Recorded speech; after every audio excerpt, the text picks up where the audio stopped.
Assalamualaikum warahmatullahi wabarakatuh. Selamat pagi. Perkenalkan nama saya Muhammad Aditya Ramadan dan rekan saya. Saya Brilian Triunia Purbasari. Kami dari Angkatan 35 Kelompok 1 akan menjelaskan tentang tokoh inspiratif Ignatius Jonan dalam kehidupan nilai-nilai dasar berakhlak ASN. Halo Sobat ASN, selamat datang di podcast ASN Berakhlak Inspiratif. Ruang inspirasi bagi kita, aparatur sipil negara, untuk meneladani tokoh-tokoh hebat dalam membangun birokrasi berkelas dunia. Hai semuanya, senang banget bisa nemenin kalian lagi. Dan hari ini kita bakal bahas satu tokoh yang dikenal karena keberaniannya, integritasnya, dan transformasinya di kantor transportasi Indonesia. Siapa lagi kalau bukan Ignatius Jonan?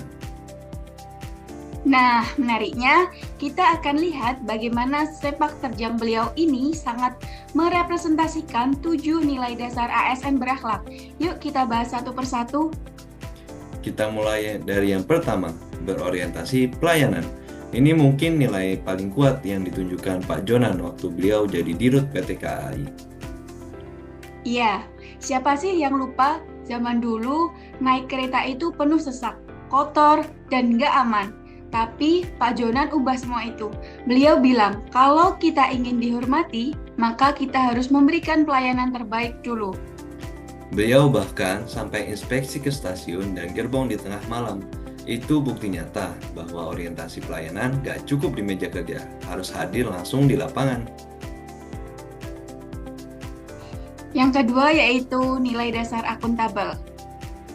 Bapak Jonan terkenal sangat transparan.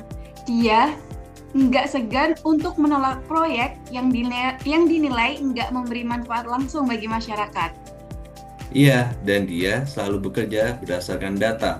Dia membuat semua proses bisa diaudit dan dievaluasi.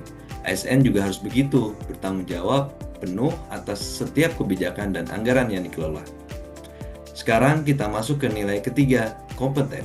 Lucunya, Jonan bukan dari latar belakang perkeretaapian, tapi beliau belajar cepat, menggali informasi, bahkan menyerap praktik terbaik dari luar negeri.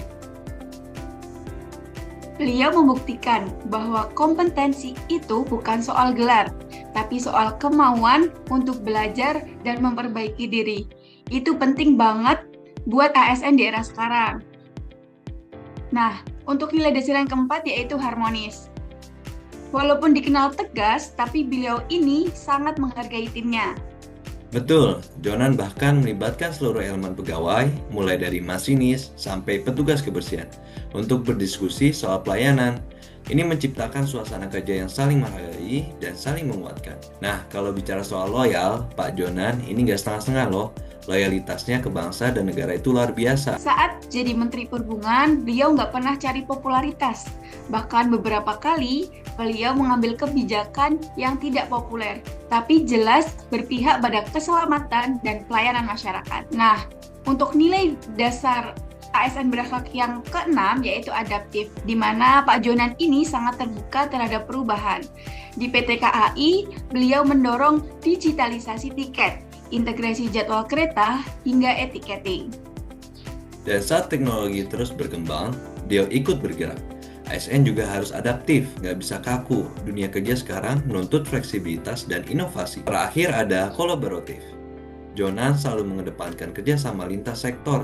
Dia kerja bareng dengan kementerian lain, yaitu TNI, Polri, Pemda, dan bahkan komunitas sekitar. Beliau percaya bahwa pelayanan publik yang baik nggak bisa dicapai sendirian, harus ada sinergi, dan ini jadi kunci penting buat ASN.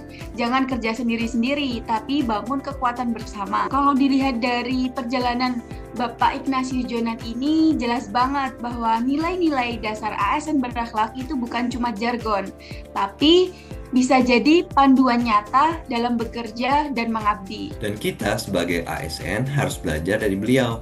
Jadi pribadi yang melayani, belajar terus, dan kerja sepenuh hati demi masyarakat. Terima kasih Sobat ASN yang sudah mendengarkan episode kali ini. Jangan lupa untuk menjadi ASN itu bukan cuma status, tapi tanggung jawab untuk membawa perubahan.